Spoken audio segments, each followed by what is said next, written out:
guys, it's Steffi D. Welcome back to Steffi D Creates. There is nothing better at the end of a long day than a nice hot bath. So we're gonna be making something to help enhance bath time. We're gonna be making these awesome bath bombs with different qualities to help depending on whatever kind of day you had.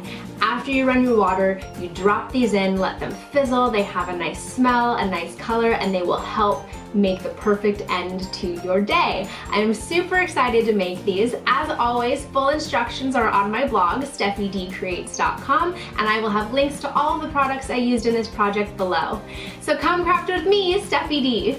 Here's what you're going to need. Baking soda, citric acid, coconut oil, cornstarch, food coloring, dried flowers, a little bit of water, a whisk, molds for your bath bombs, a bowl for your dry ingredients, and a bowl for your wet ingredients. This recipe makes 2 bath bombs. We're gonna start by mixing our dry ingredients together, just the dry ones. A half a cup of baking soda, a 1/4 cup of your citric acid, a 1/4 cup of cornstarch, and a 1/4 cup of Epsom salt. Whisk all of your ingredients together until they are fully combined. Once your dry ingredients are fully mixed, we're gonna move on to our wet ingredients. I always start with my water so I can mix my food coloring into it. It doesn't mix that well with the coconut oil, so start with your water. 1 teaspoon of water, add 3 to 4 drops of food coloring that you want it to be. We're gonna be making a eucalyptus mint bath bomb, so I'm gonna dye mine green. Add 3 to 4 teaspoons of melted coconut oil, then add whatever essential oil you're going to use. Like I said, I'm going to use eucalyptus mint. It's really good for breathing issues or coughing or anything in the respiratory area. Add 8 to 10 drops of your essential oil. It's not gonna mix together that well because it is oil and water, but do your best. Bring back your dry ingredients. Now here comes the tricky part. You need to very slowly add your liquid into the dry ingredients. So you want to add it in a couple drops at a time. The problem is you're adding water to citric acid and baking soda, so it's going to cause a reaction. If you're pouring it in and it's causing a fizzy reaction, that means you're not going slow enough. I'm going to use a spoon to do droplets in. If you have an issue with it being too fizzy, you can always put your ingredients in a spray bottle and spray them in. I take a little bit on my spoon and do a couple drops all over. Mix that in. Keep going using a couple drops at a time, mixing it after you do your drops. If it's fizzing when you drop your liquids in, just make sure you whisk it all together before it makes too much of a reaction. Make sure you're really whisking it all together. This is a very slow process, but I promise it's worth it in the end.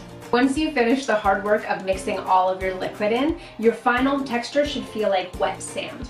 If your mixture does not have the consistency of wet sand or it's a little bit too dry, it's okay to add a little bit more coconut oil until you get the right consistency. You don't have to add dried flowers to your bath bombs. I like to add them in. I think it gives it a nice aesthetic touch, but this is totally optional. If you're going to add flowers, put them in the bottom in the center, then take your mixture and pack it in lightly on top. You want to pack it in firmly, but not too tight so you can't get it out. Pack it in until you've filled up your half of the bath bomb. Repeat with your other side. When they're both filled, I loosely add some of the mixture to the top, not packing it down. Add it to both sides, then take your 2 halves and push them together. Dust off your excess and continue to push down. You're gonna hold this together for about a minute, not too long. Once your minute has passed, carefully remove the top. So pretty! Flip it over and carefully remove the bottom, then repeat and make your second one. If you try and remove the shells and they fall apart, that's okay. Pour it back in, remix it, and do it again. Let them sit for 24 hours and then you can use them or give them away. I recommend wrapping them in a little bit of saran wrap to preserve the oils, the essence, and so they don't break apart. If you're going to give them away, I recommend wrapping them in saran wrap and putting them in gift bags like I did. I hot glued this flower on. Here are a couple other combinations that you can try. Orange bath bombs with orange food coloring and orange essential oil. This is really good at the end of a long day when you're just kind of in a grumpy mood, your grumpy pants, and you want to brighten your day. orange essential oil is really good for that. I also made lavender bath bombs. I tried to mix purple food coloring and I used lavender essential oil. This is really good for headaches or stress relief or muscle soreness. Drop this into your bath, let it fizz, and have a good soak. This will definitely help.